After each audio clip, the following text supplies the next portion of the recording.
Captain Marcus Chun had seen a lot of strange things in his 15 years of salvage work, but nothing quite like the ship floating dead in the Kepler Nebula.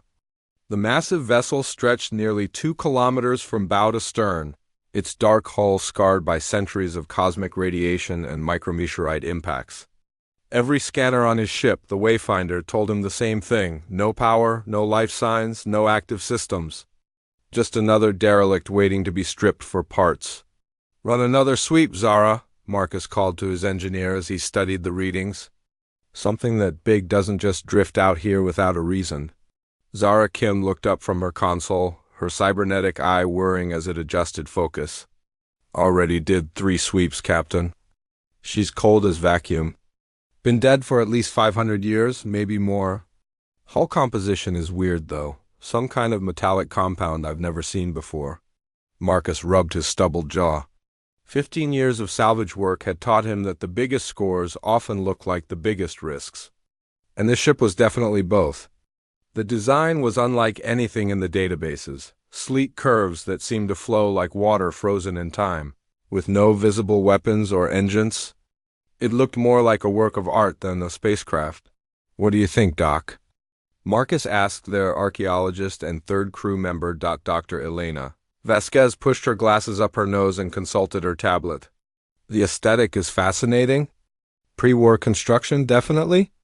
Maybe even pre-contact. Could be worth a fortune to the right museum." She paused, studying the images. "Though I have to admit, something feels familiar about it. Like I've seen similar designs somewhere before." Marcus made his decision. They needed this score. The Wayfinder was 3 payments behind on her mortgage, and creditors were starting to make threats. "All right, we're going aboard. Full environmental suits, stay in contact at all times. Zara, you're with me. Doc, monitor from here and guide us to anything that looks valuable." An hour later, Marcus and Zara floated through the airlock they'd cut into the ancient ship's hull. Their helmet lights cut through the darkness, revealing corridors that seemed to stretch infinitely in both directions. The walls were smooth, almost organic in appearance, with a faint pattern that reminded Marcus of neural networks. "Artificial gravity's offline," Zara noted, pushing off a wall to glide deeper into the ship. "But the atmosphere's still intact. Whoever built this knew how to make things last." They made their way toward what their scans suggested was the ship's central core. The deeper they went, the more elaborate the architecture became. Curved passages opened into vast chambers, filled with crystalline structures that caught and reflected their lights in rainbow patterns. Strange symbols covered the walls, not carved, but somehow grown into the metal itself. "Captain," Elena's voice crackled through their coms. "I'm picking up some readings from your location. Very faint, but there's definitely residual energy in those crystals. And Marcus, those symbols you're seeing? I've been running them through the database. They're not matching any known language, but the mathematical principles behind them are incredibly sophisticated. This might be more than just a derelict." Marcus felt a chill that had nothing to do with the ship's cold interior. "Define more than just a derelict, Doc. I think you might have found a ship from the predecessor civilization? The ones who supposedly vanished 30,000 years ago, before any of the current galactic species achieved spaceflight." Zara whistled low. "If that's true, this ship is worth more than every salvage operation in the sector combined. The technology alone would revolutionize interstellar travel." They pressed deeper into the ship, following corridors that seemed to pulse with a strange inner rhythm. The architecture became more complex, more alien, until they found themselves standing before a massive door covered in the same flowing symbols. Unlike everything else they'd encountered, this door seemed to hum with barely contained energy. "There's definitely power behind that door," Zara reported, consulting her scanner. "Low level but active. Should I try to open it?" Marcus hesitated. Every instinct told him to be careful, but the potential payoff was too enormous to ignore. "Do it, but slowly." Zara placed her hand on what looked like a control panel. The moment her glove touched the surface, the symbols began to glow with soft blue light. The door split apart with a whisper of equalizing pressure, revealing a chamber beyond. The room was enormous, easily 100 meters across, dominated by a raised platform in the center. On the platform stood what could only be described as a throne, carved from the same strange material as the ship's hull. But it was what surrounded the throne that made Marcus's breath catch in his throat. Holographic displays filled the air around the platform, showing star charts, technical diagrams, and streams of data in languages he couldn't read. And at the center of it all, a three-dimensional map of the galaxy that slowly rotated, marking thousands of points with pulsing lights. My God, Elena breathed through the cum. Marcus, those star charts, they're showing the positions of every major civilization in the galaxy, including some that we haven't discovered yet. This isn't just a ship, it's an observatory? They were watching us. All of us. Marcus approached the throne carefully, his heart pounding. As he drew closer, the holographic displays brightened, and new information began appearing. Technical specifications for technologies that were centuries ahead of anything humanity had developed. Weapon systems that could crack planets. Faster-than-light drives that could cross the galaxy in days instead of years. Zara, are you recording all this? He asked. Every bit, she confirmed. But Captain, there's something else.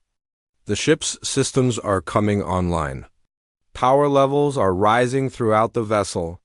It's like our presence here triggered some kind of automated sequence. That was when Marcus heard it. A voice speaking directly into his mind in perfect English. Despite the fact that his helmet cum was receiving nothing. Welcome. Marcus Chen of Earth, we have been waiting for you. He spun around. But the chamber was empty except for Zara, who was still focused on her instruments. Did you hear that? He asked. Hear what? Zara looked up, confused. Only you can hear us, Marcus Chen. You are the one we have chosen. Chosen for what? Marcus whispered, forgetting that speaking aloud would confuse his companion even more. To carry our legacy. To prevent the mistake that destroyed our civilization. To ensure that humanity does not follow our path to extinction. The voice was calm, ancient, filled with a sadness that seemed to span millennia. Images flashed through Marcus's mind, a galaxy-spanning civilization at its peak. Then war, destruction, the slow collapse of everything they had built. We were once like you.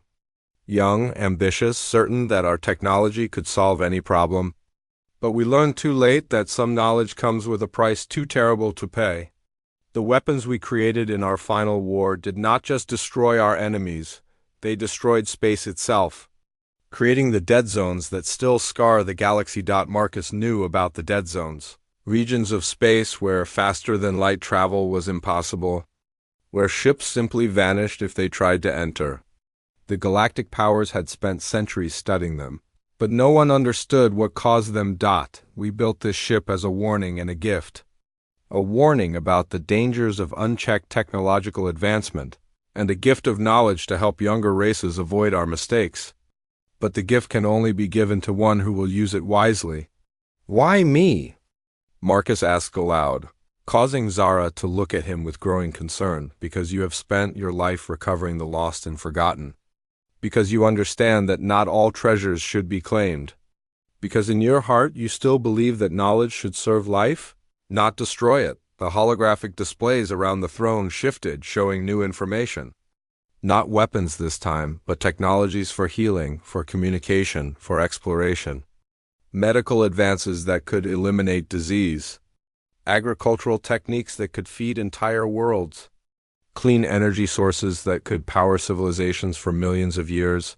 This knowledge is yours to share. Marcus Chun, but beware. Others will come seeking the weapons we once built. They will try to force this ship to reveal its deadliest secrets. You must ensure that they fail. How am I supposed to do that? Marcus asked. I'm just a salvage operator with a broken-down ship and a mountain of debt. You are more than you know. The ship will teach you. It will protect you. It will show you wonders beyond imagination. But first you must choose. Accept our legacy and your life will never be the same. Refuse, and the ship will return to its slumber. Waiting for another who might prove worthy, Marcus looked around the chamber, at the incredible technology surrounding him. at the knowledge that could transform human civilization. Then he thought about his crew, about the people he cared about the responsibility being offered to him. "Captain," Zara's voice was tight with concern, "we've got a problem. I'm reading multiple ships dropping out of FTL at the edge of the system. Big ones. Military configuration. Choose quickly, Marcus Chun. The hunters have found us. Through the ship's hull. Marcus could feel the approaching vessels like a pressure against his mind. Battle cruisers, their weapons already charging, their crews preparing for boarding actions. Somehow, word had gotten. The first sign that something had changed came when the lights turned on. Not the harsh white illumination of modern ships, but a warm, golden glow that seemed to emanate from the walls themselves. Throughout the ancient vessel, systems that had slept for 30 millennia began to wake up, and Marcus felt every one of them like extensions of his own nervous system. "Zara, get out of here now," he said, his voice carrying new authority. "Take Elena and get the Wayfinder to minimum safe distance." "Captain, I'm not leaving you alone on this thing," Zara protested, but even as she spoke, she was backing toward the corridor they'd entered through. The air around the throne was beginning to shimmer with energy fields that made her instruments scream warnings. "Fear not for your companions, Guardian.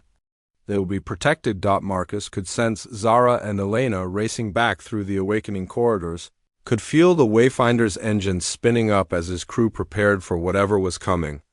But his attention was focused on the 3 battle fleets converging on their position, their weapons powered and targeting systems locked onto the ancient ship. Through the ship's newly awakened sensors, he could see everything. Admiral Thorne of the Terran hegemony's dreadnought Retribution, her massive rail cannons already trained on the derelict. The corporate consortium's fleet killer Profit Margin, bristling with plasma arrays and boarding pods. And most dangerous of all, the Vec Empire's bioship Blood Hunger, its living hull pulsing with predatory anticipation. "They see only a prize to be claimed," the ancient voice observed. "They do not understand what they truly face." "Show me," Marcus said. Settling into the throne that had waited 30,000 years for him, the moment he made contact with the chair, the universe exploded around him. His consciousness expanded beyond the confines of his human brain, merging with systems so advanced that they made current technology look like stone tools. He could feel the ship's hull, stronger than any material known to current science. He could sense the power cores deep in its heart, drawing energy from the quantum foam itself. And beneath it all, he felt the sleeping weapon systems, terrible in their potential. "Careful, Guardian. Power without wisdom destroyed us. Do not let it destroy you." The hegemony fleet moved first. Admiral Thorne was a veteran of a dozen border wars, and she'd learned that decisive action usually won the day. "All ships, open fire. Disable that derelict before the others can claim it." 24 heavy rail cannons fired simultaneously, hurling projectiles at significant fractions of light speed toward the ancient ship. In normal space, nothing could have survived that barrage. Entire space stations had been reduced to debris by smaller attacks. The projectiles struck an energy field that hadn't been there a moment before and simply hung motionless in space like insects caught in amber, their kinetic energy absorbed and converted into patterns of light that rippled across the ship's hull. "Impossible," Admiral Thorne breathed. "Nothing can stop a massed railgun barrage like that." Marcus felt the ship's amusement ripple through his consciousness. These children play with forces they barely understand. Shall we educate them? The stopped projectiles began to move again, but not toward the ship. Instead, they rotated in space and accelerated back toward the hegemony fleet with twice their original velocity. Point defense systems tried desperately to intercept them. But the ancient ship's guidance systems were beyond anything current. Technology could jam or confuse. 3 hegemony destroyers died in the first exchange. Their hulls cracked open like eggs by their own weapons. The surviving ships scattered, their perfect formation dissolving into chaos as captains tried to understand what they were facing. "This is Admiral Thorne to all fleets," came the transmission on all frequencies. We're dealing with active predecessor technology. Recommend immediate withdrawal to reassess the situation. But the corporate consortium had different ideas. CEO Admiral Harrison had spent his entire career climbing the corporate ladder by taking risks that others wouldn't. This situation looked like the biggest risk and biggest reward of his lifetime. Negative. Admiral, he transmitted back. One ship, no matter how advanced, cannot stand against 3 fleets. All consortium vessels, prepare for coordinated assault. Target their power sources. The consortium fleet moved with the precision of a corporate merger, calculated, ruthless, and focused entirely on the bottom line. Plasma arrays charged to full power while missile tubes loaded with fusion warheads. If they couldn't capture the ship intact, they'd settle for keeping anyone else from having it. Marcus felt their weapons, preparing and reached deeper into the ship's systems. What he found there made him gasp. The defensive measures they'd just used weren't even classified as weapons by the ship's computer. They were listed under minor security protocols. Your species shows promise, the voice observed. You have not immediately reached for our most destructive capabilities. But be warned, the Vec approach. And they think differently than your kind. Through the ship's sensors, Marcus watched the Vec bioship closing in. Unlike the metal and plastic vessels of the other fleets, the Blood Hunger was a living creature bred specifically for war. Its hull wasn't armor, but scales that could regenerate from almost any damage. Its weapons weren't mounted guns, but biological systems that fired streams of acid, or launched parasitic organisms at enemy ships, and its crew weren't just soldiers. They were the Vec themselves, a species that had evolved from apex predators, and never quite learned to stop being hunters. Weak. Meat ships flee from ghost ship. The Vec commander transmitted in heavily accented standard. Vec claim prize. Ghost ship will feed clan for many seasons. The bioship opened its mouth, literally revealing rows of crystalline teeth that crackled with bioelectric energy. The Vec had learned to weaponize every part of their living vessels, turning them into creatures that could devour enemy ships whole. These ones will not be deterred by demonstrations, the ancient voice warned. They understand only strength. Show them what they face, or they will attempt to consume us. Marcus hesitated. Everything the ship was showing him suggested that its weapons could sterilize entire solar systems. The thought of using such power, even against an enemy, went against every instinct he had. But as the Vec ship accelerated toward them, jaws wide and eager, he realized he might not have a choice. Warning to all approaching vessels, he transmitted on all frequencies. This ship is under the protection of Terran salvage law and its automated defense systems. Withdraw immediately or face the consequences. The Vec commander's laughter sounded like tearing metal. Human meat makes threats with dead ship.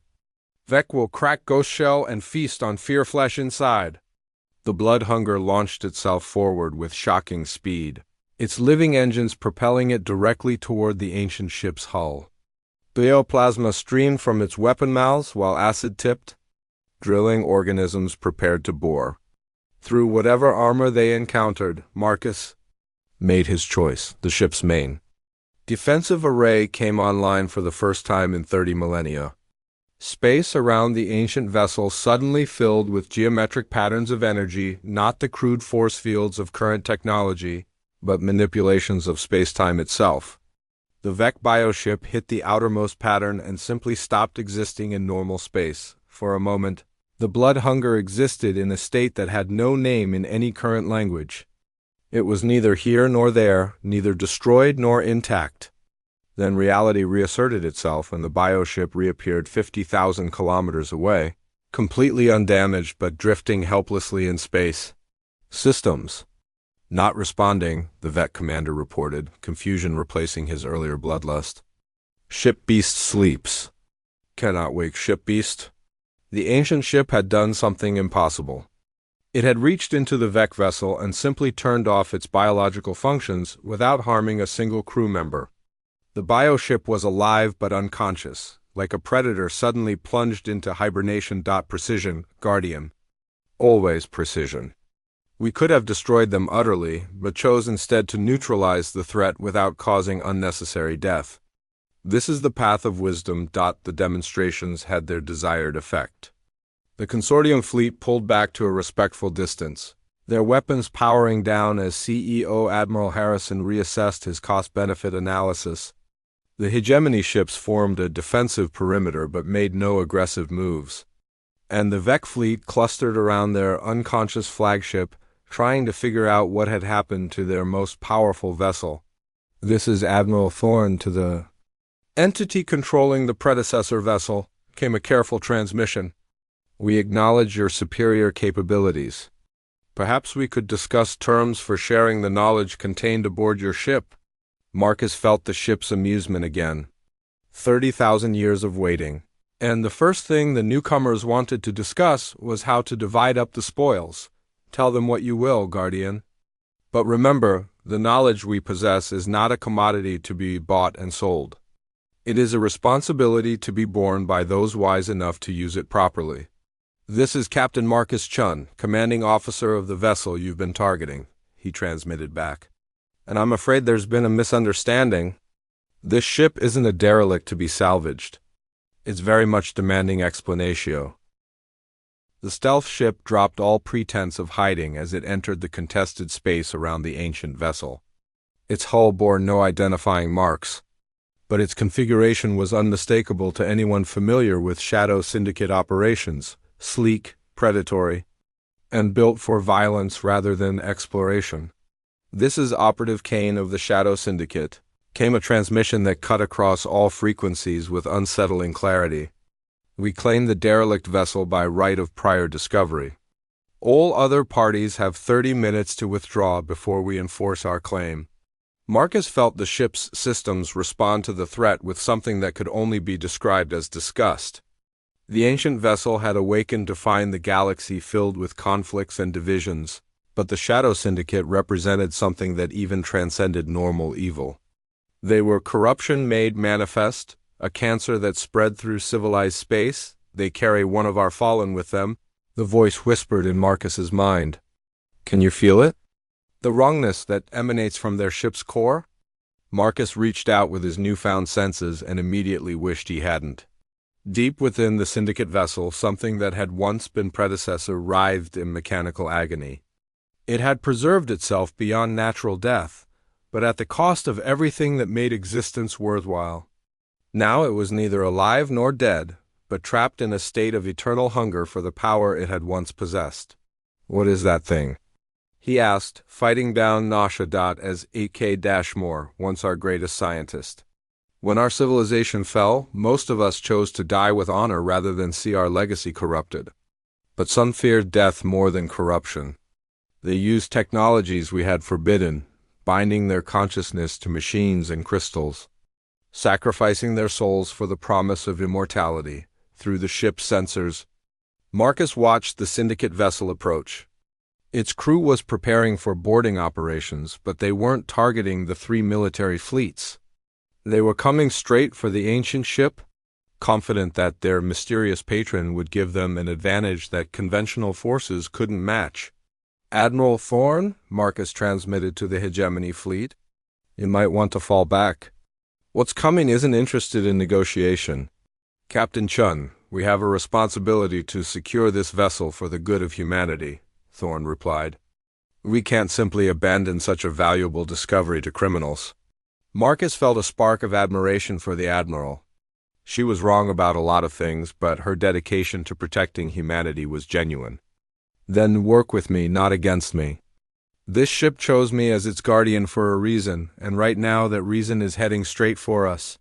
The corporate consortium had reached a different conclusion. Admiral Harrison was already ordering his fleet to withdraw to the edge of the system. Whatever profit the predecessor technology might generate wasn't worth tangling with the Shadow Syndicate's enforcers. "Consortium vessels are standing down," Harrison transmitted. "This is beyond our operational parameters." The Vec fleet was still trying to wake up their bioship flagship, leaving only the hegemony forces to face whatever the Syndicate was bringing to the fight. But Marcus was no longer worried about conventional weapons or normal tactics.